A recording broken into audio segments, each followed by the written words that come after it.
لا حول ولا قوة إلا بالله العلي العظيم حسبنا الله ونعم الوكيل نعم المولى ونعم النصير أعوذ بالله السميع العليم من الشيطان اللعين الرجيم بسم الله الرحمن الرحيم الحمد لله رب العالمين خالق السماوات والأرض إلها واحدا أحدا صمدا لم يتخذ صاحبة ولا ولدا والصلاة والسلام على أشرف الأنبياء والمرسلين خاتم النبيين رحمة للعالمين طه وياسين بالقاسم محمد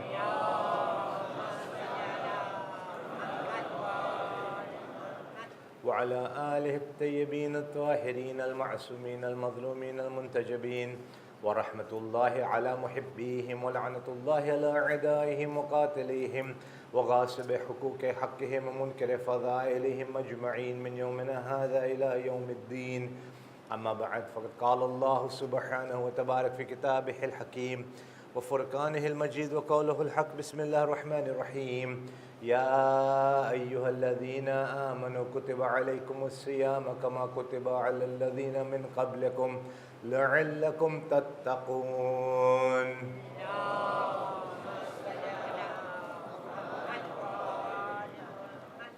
Respected sisters and brothers, my youngsters, my elders, Assalamu alaikum jami'an wa rahmatullah.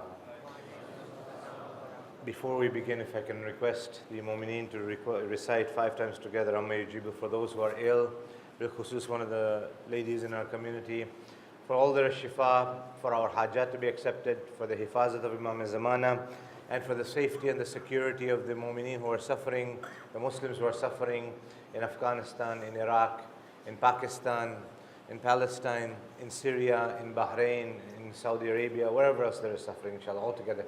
Bismillahir Rahmanir Rahim. Amma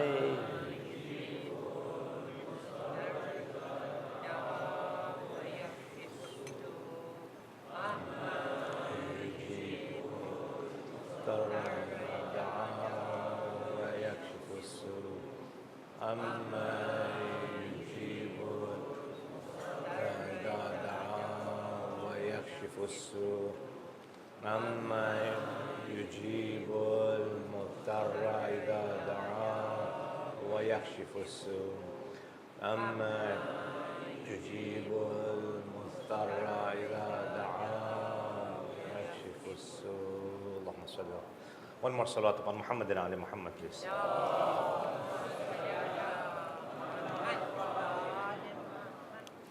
In our discussion yesterday, as we continue our subject on self-development, making our a'mal, our deeds, our actions better, we were talking about pride, arrogance, takabbur, ananiya, feeling ourselves superior, having others feel inferior to us. This was one of the foundations laid by Iblis.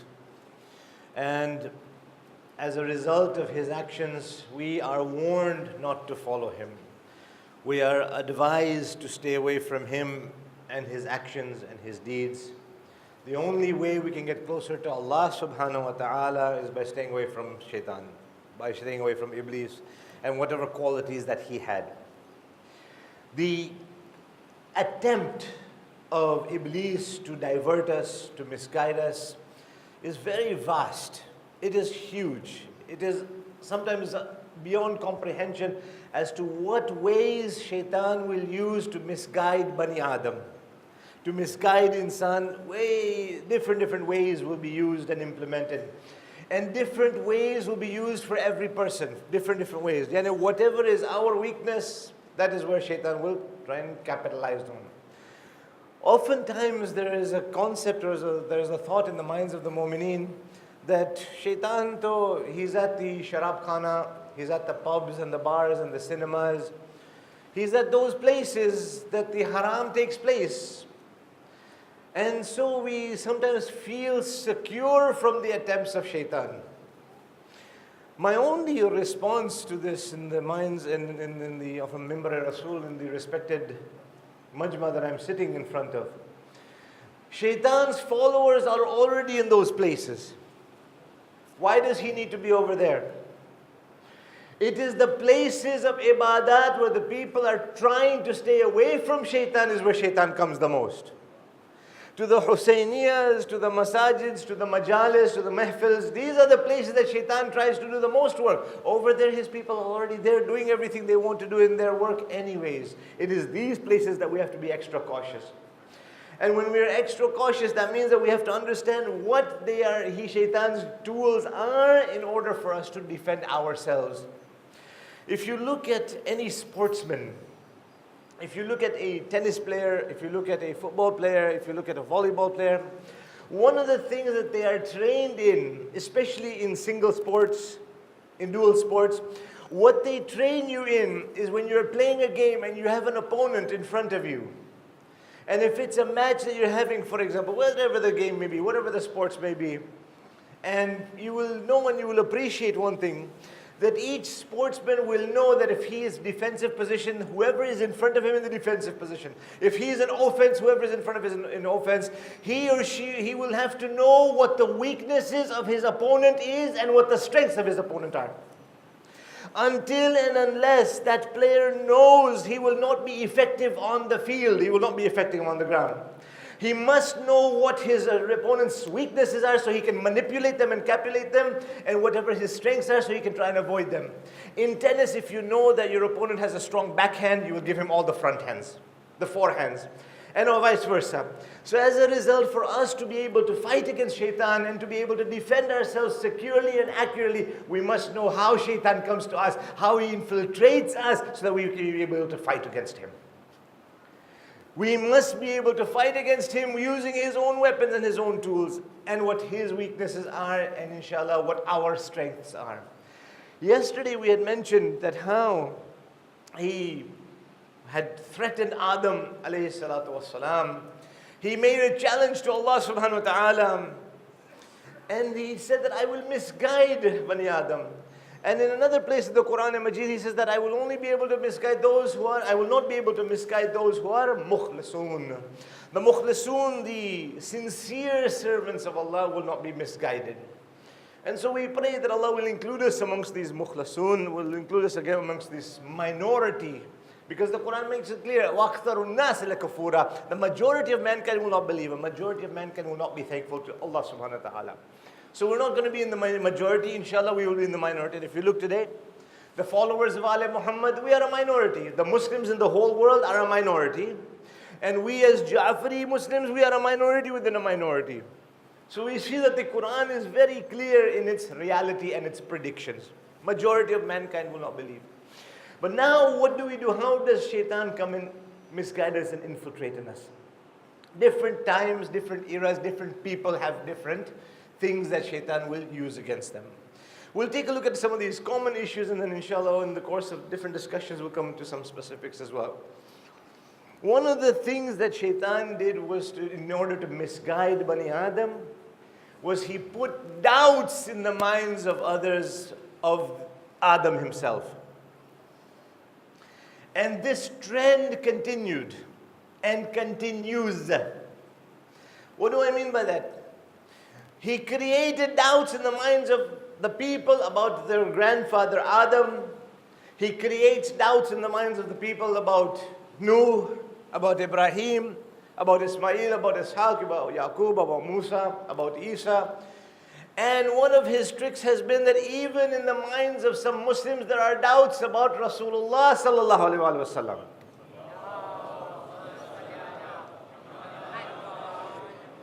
We as Ja'fari Muslims, we believe in the ismat of all the Anbiya, we believe in the ismat of the Ma'asumin alayhimus salatu wasalam, the 14 purified, and 124,000 prophets. Now the Prophet Rasulullah comes overlap into this, right? You can say that Rasulullah is 120 out of the 123,999 plus the 14 Masumin. Now here, what happens in the minds of the Muslims? Now we as Jafari, we believe that every prophet was Masum, every Imam is Masum. Hazrat Sayyidat Nisa al-Alameen is Masuma.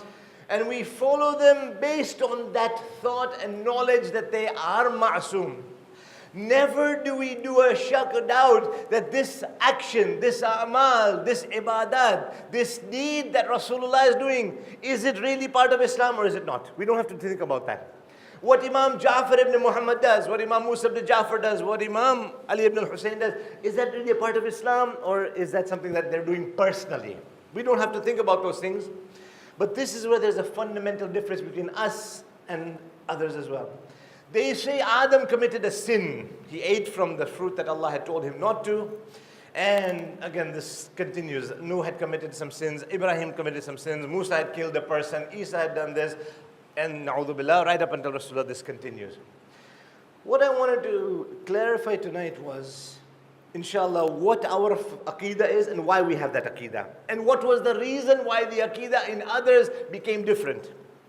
This is what our intention in tonight's discussion is, inshallah. We see that Adam is accused of eating from the fruit and as a result committed a sin. Now, the Mu'mineen's history and knowledge of Quranic sciences seems to be comfortable. Allah Ta'ala created Hazrat Adam. He put his ruh, his spirit into Hazrat Adam. At the time that Adam alayhi salam was created, where was he? Somebody has to respond because your time will be going and my time is going. Kahan the? Kya tha? I need some response from the majma. If you're going to be tired and sleepy, then mushkil for me. Mara mate problem the jase. Tamari neend to aavi jase, mane neend nahi aave jaratna. One salawat upon Muhammad and Ali Muhammad. He was created in the heavens. He was created in heaven, and then we are told that after this fruit or this eating from the shajara episode, he came down onto the earth. Now the ayat that we had talked about yesterday from the Quran Majid, Allah Ta'ala says what? Inni ja'ilun fil ahsan, jazakallah khair. Fil ardh khalifa. Not inni ja'ilun fis samai khalifa or inni ja'ilun fil jannati khalifa. There's no need for a khalifa in Jannah. There's no need for a khalifa in the heavens. Fil ardh khalifa. So Adam had to come on the earth anyways. So today if you ask one of the mu'mineen, why do you fast in the month of Ramadan? I'll get lots of nice answers. Just don't say you want to diet, that's why you're fasting. Your fast is batil if you say that. You want to lose weight, no. Then you go to the gym or do something else. Don't use my Ramadan for that. You'll say we want to get closer to Allah. Okay, inshallah. That is the ultimate goal of every moment. But let us ask deep down inside. And our children, they'll be very honest as well. You ask a little 7-year-old, 8-year-old, beta, I'm making you fast half the day, half the roza, or 3/4. Why are you fasting? Daddy, I want to go to Jannah. And you see, we have that same desire, don't we? You see what the du'as have said. So we all have that desire. But we might just, tell the shaykh, no, we want to have the pleasure of Allah. No. We know that we want to eventually go into Jannah, inshallah, bi'idhnillah. May Allah give us a place in Jannat al-Firdaus, inshallah. Jannat al-Na'im, inshallah.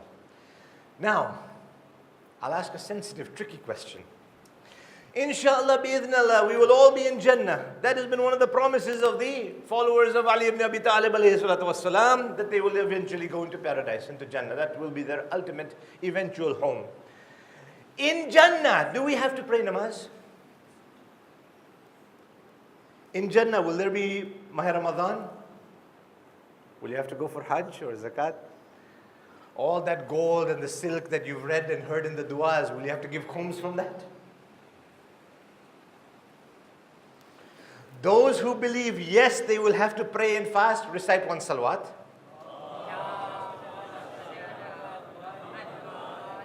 And those who say, no, there's no more fasting, roza, salat, som, they recite one salawat, please.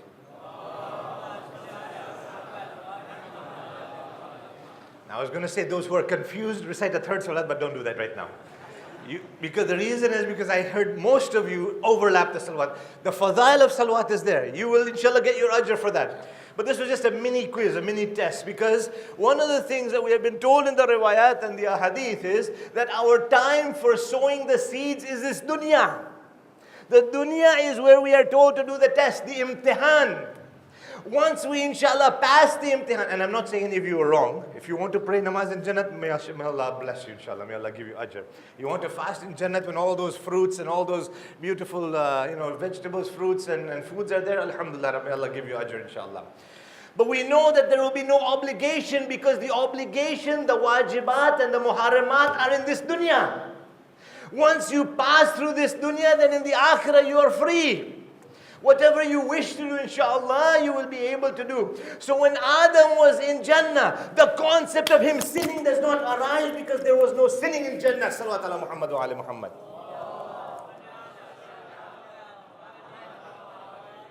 So the question is, why was that accusation at Adam that he committed a sin? You look at the Christians, they believe that. You look at the Jews, they believe that. You look at the majority of the Muslims, they believe that Adam committed a sin. And they are adamant. And the Christian school of thought still says that Jesus had to lift those sins from us because of that sin that Adam created. They call it the original sin. And they say now it took Jesus to take that away from us so that we can be relieved of that sin that Adam committed. And they put a lot of the blame on Hazrat Hawa, but that is another topic, not tonight's discussion, but I just wanted to come to this.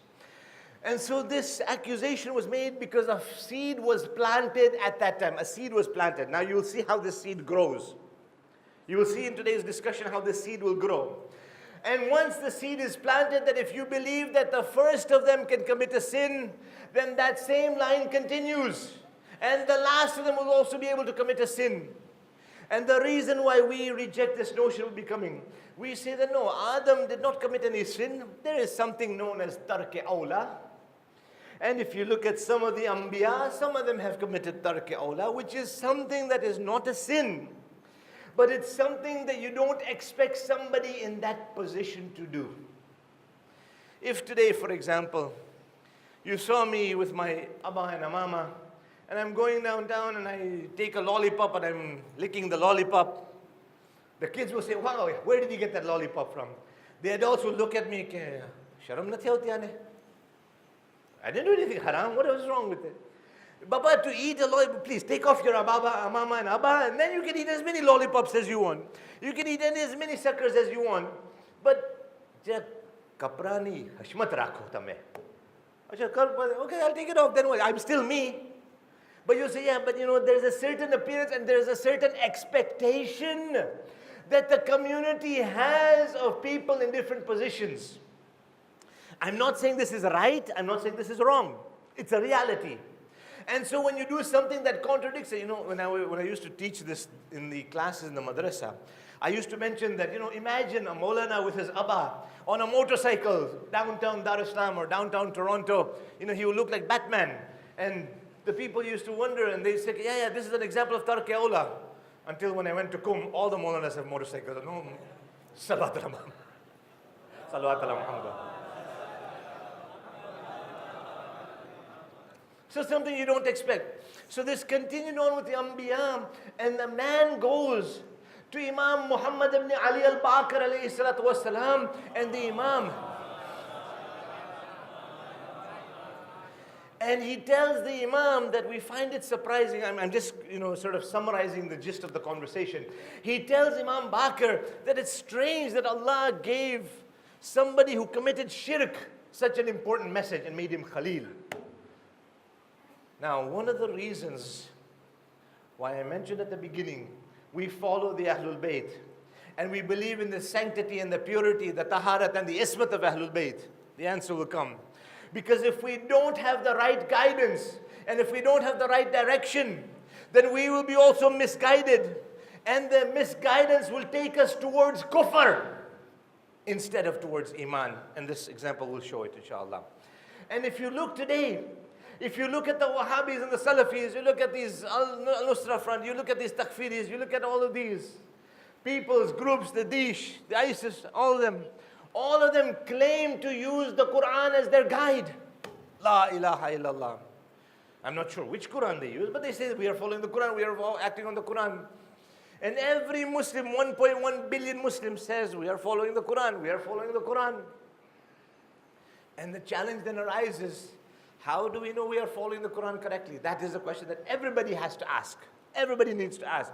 The man goes to the fifth Imam.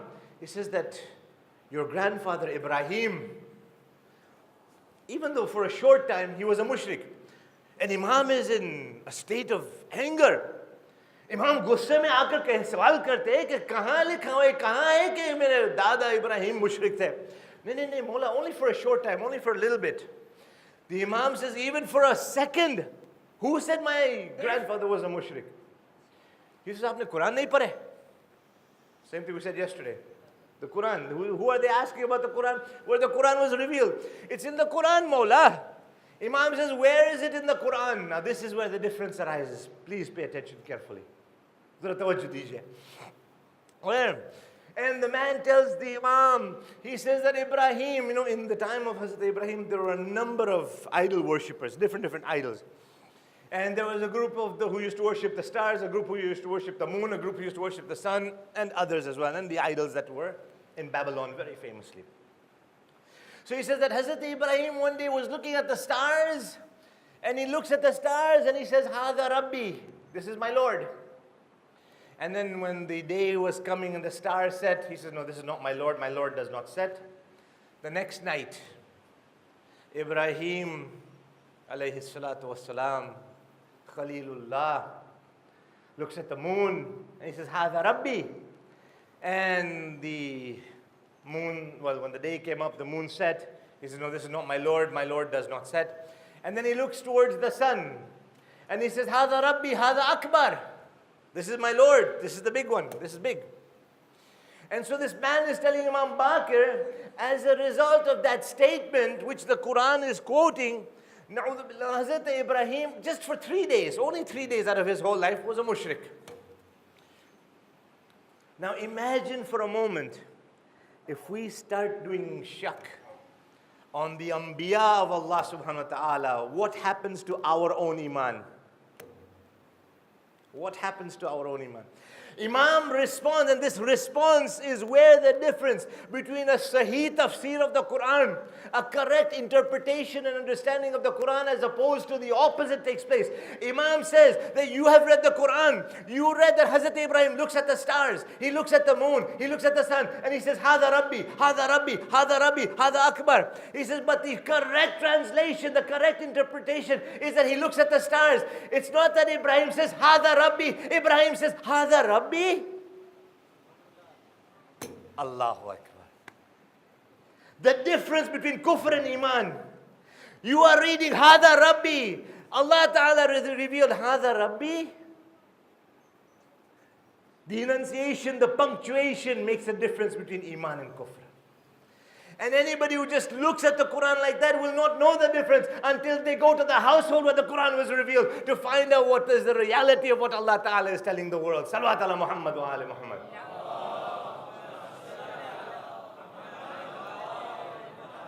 This is the same Ibrahim. Numerous times in the Quran Majid, Allah says, وَمَا كَانَ إِنَ الْمُشْرِكِينَ. For Ibrahim, it says that he was not a mushrik, he was not an idol worshipper. وَاذْكُرْ فِي الْكِتَابِ إِبْرَاهِيمَ إِنَّهُ كَانَ صِدِّيقًا نَبِيًّا. He is a truthful prophet of ours. Mention him in the book. He is mentioned in the book. Many references. And the Muslims say he committed shirk. The same Ibrahim who the first opportunity he got when the people of Babylon used to go for a big party outside of the city, and he broke the idols. The first opportunity that he had, he broke the idols in their place of worship. And he broke their idols. And he left the hammer beside the biggest idol. He didn't break that idol. And I want to get the Mu'mineen's attention in tonight's discussion towards one important point here. Hazrat Ibrahim, Khalilullah, the friend of Allah, the one who sacrificed everything for the sake of Allah. The first chance he gets, he breaks the idols when he has that opportunity. I want to take you some centuries later, when Rasulullah did a similar deed. He broke the idols in the Kaaba. He broke the idols in the Kaaba, Kaaba Sharif. What year? Allahu Akbar. Little bit of history. In what year did Rasulullah break the idols in Makkah, in the Kaaba? I don't know, should I give this as a homework question for tomorrow night? Ji? 10th year of Hijrah, at the time of Fatah Makkah. Actually, the idols were broken a little bit before that. The actual idols in the 8th year of Hijrah were smashed by Rasulullah and Amirul Mu'mineen Ali ibn Abi Talib. Jazakallah. Thank you for the answer.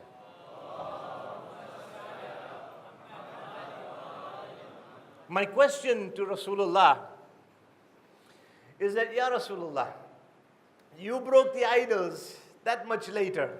Your grandfather Ibrahim broke them at that time, the first opportunity he had. Ya Rasulullah, you are Sayyidul Anbiya wal Mursaleen. You are the Mawla of Ibrahim. You are the Aka of Ibrahim. Your Risalat started years later, earlier. Yani the Risalat was announced later, but as far as breaking the idols was much later. बुत तोड़ने की बात बाद में आई थी, ऐलान नबूवत हो गया था. Yani, I want a little bit of a mathematical discussion with the Mu'mineen. The Prophet announced his prophethood when he was 40 years old, right? Announcement. ऐलान नबूवत at the age of 40. Makkah में कितने अरसे गुजारे पैगंबर इस्लाम? How many years was he in Makkah?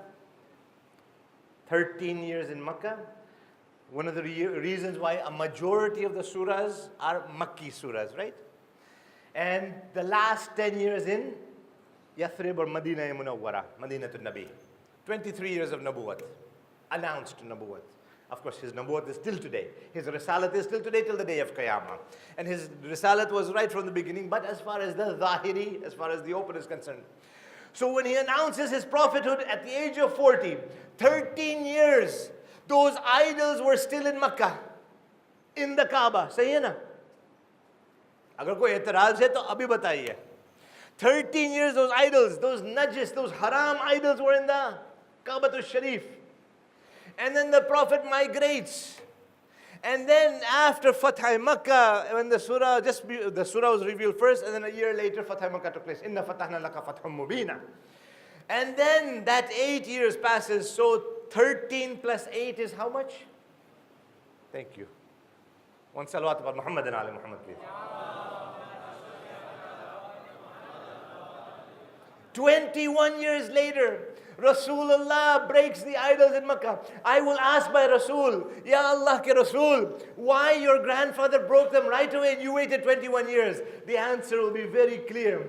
That if I would have broken those idols at that time, if I would have broken the idols in Makkah at the very beginning, they would have made more idols and put them up. If I would have broken those idols, they would have made the idols in their homes. They would have kept those idols in their houses. If I would have broken those idols, they would have still kept the idols in their hearts.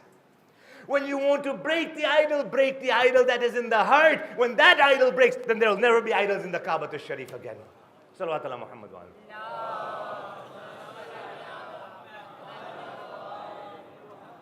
The idols were broken.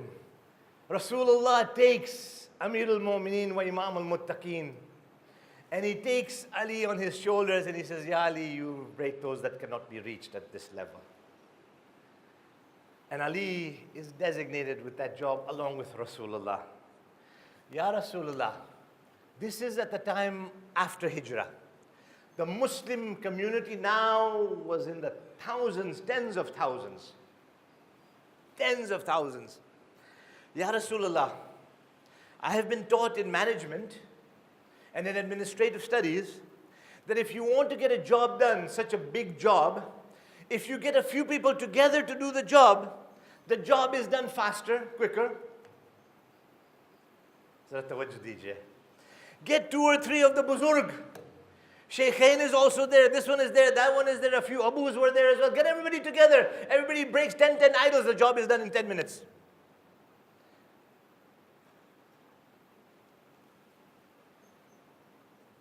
आसानी से काम हो जाएगा 10 minute में 15 minute में हो जाएगा.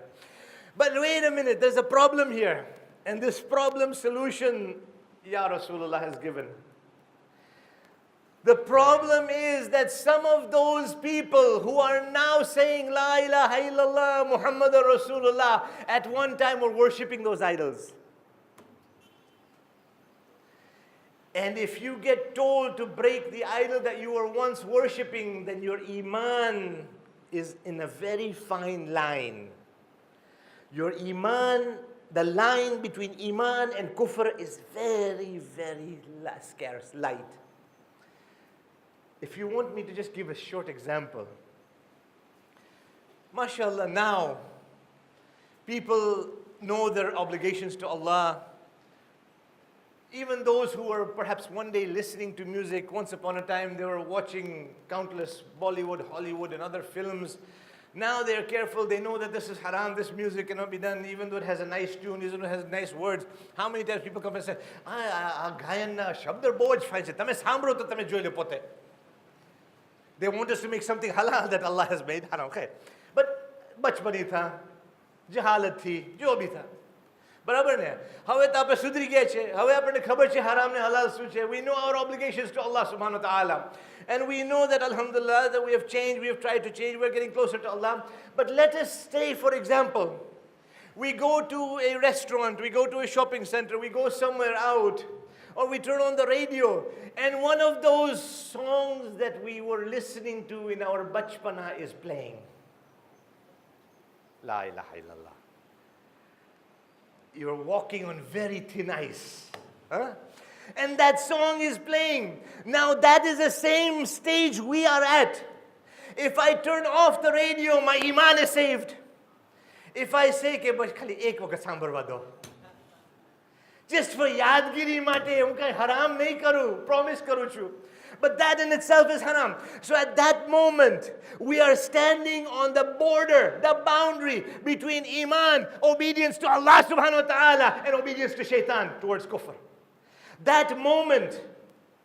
So those whose iman is pakka, who are going to be firm in their strength and in their faith, they will turn off the radio, they will come out of that restaurant, they will come out of that shopping center or plaza in order to save their iman and do the itaat of Allah subhanahu wa ta'ala. Some who are weak, they'll say, bas khali chille wakat. And that is where shaitan opens the door. You see, the window is open. Now he comes in.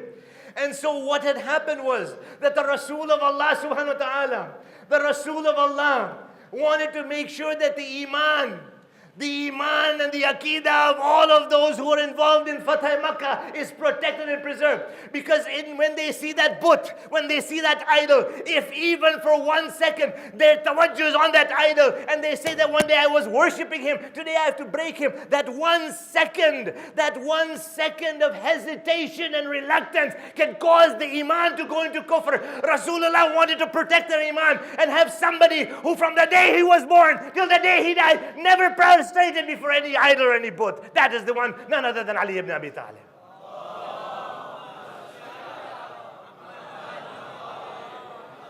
This is Rahmatul lil Alameen, to protect the iman of those who are in Makkah and in Medina, to protect their iman and Aqidah. He wanted to make sure that no opportunity to have doubts or to put them in a position of shak would come about.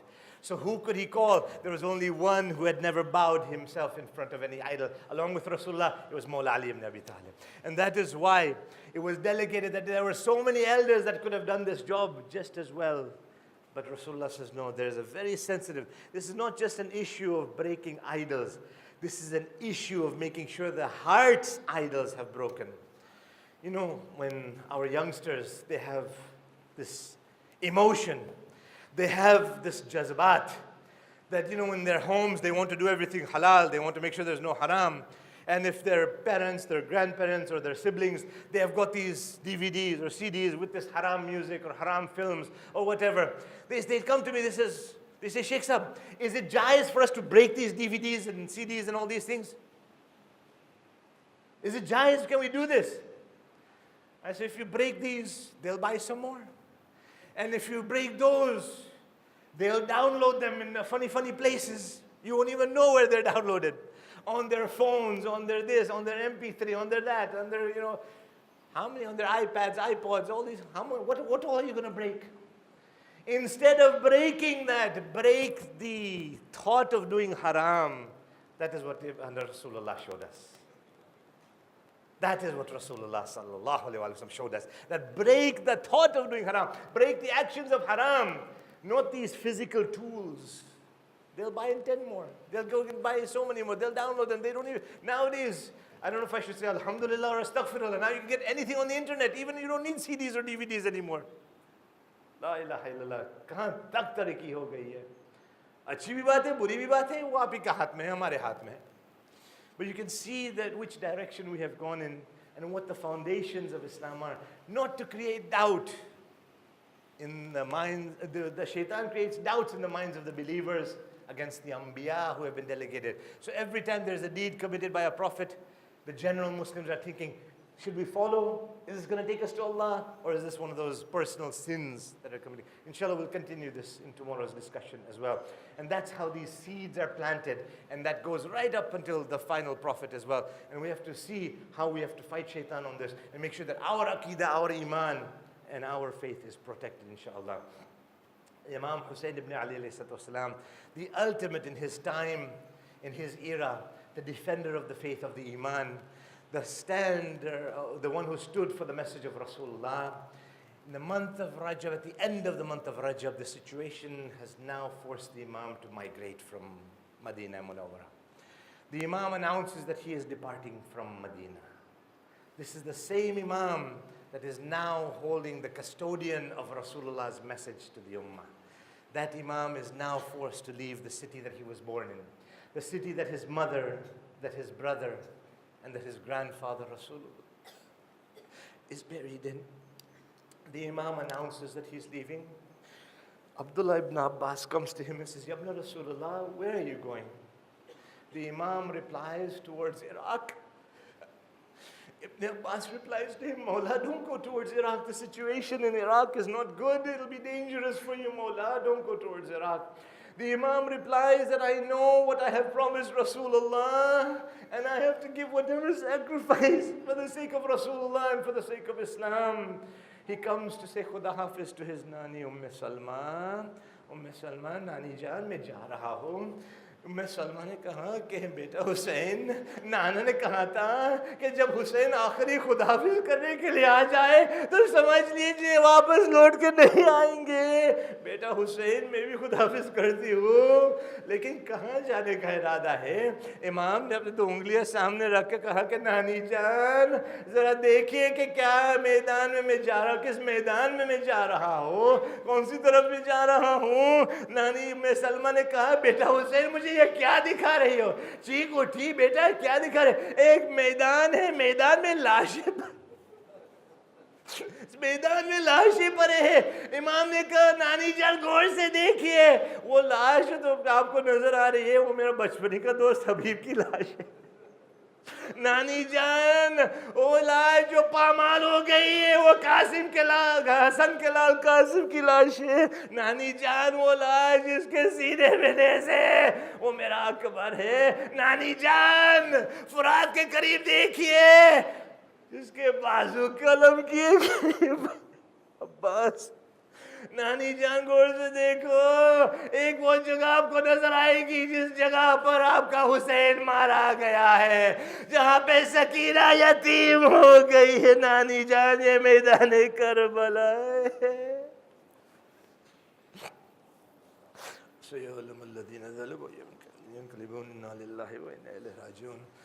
Oh Allah, accept this ibadah from us. Forgive our sins. Give us the tawfiq to remain away from sin. Ya Allah, let us be able to act on the teachings of the Quran and Majid and the Ahlul Bayt. Give us the strength to remain away from sins in our lives, Ya Allah. Ya Allah, protect our ulama, our maraja who are serving while the Imam is in occultation. Grant them a long and healthy life in the service of Islam. Ya Allah, those who are ill, grant them shifa kamila from their illness. Those who are in debt, help them fulfill their debts, Ya Allah. Those who have no offspring, grant them God-fearing, pious children. Those who have got children, keep them on the right path, the path of Muhammad and Ali Muhammad. Ya Allah, we ask you for this month of Ramadan al-Sharif to hasten the return of our Mawla, our Imam al-Hujjah. Make us amongst the Ashab and the Ansar of the Imam. And let us see Zamana al-Dhuhur with our own eyes. ربنا تقبل منا إنك أنت السميع العليم. If we can recite one time Surah Fatiha for the manhumin who are no longer with us. Al-Fatiha. Bismillah ar-Rahman ar-Rahim. Alhamdulillah. نستعين بسم الله الرحمن الرحيم.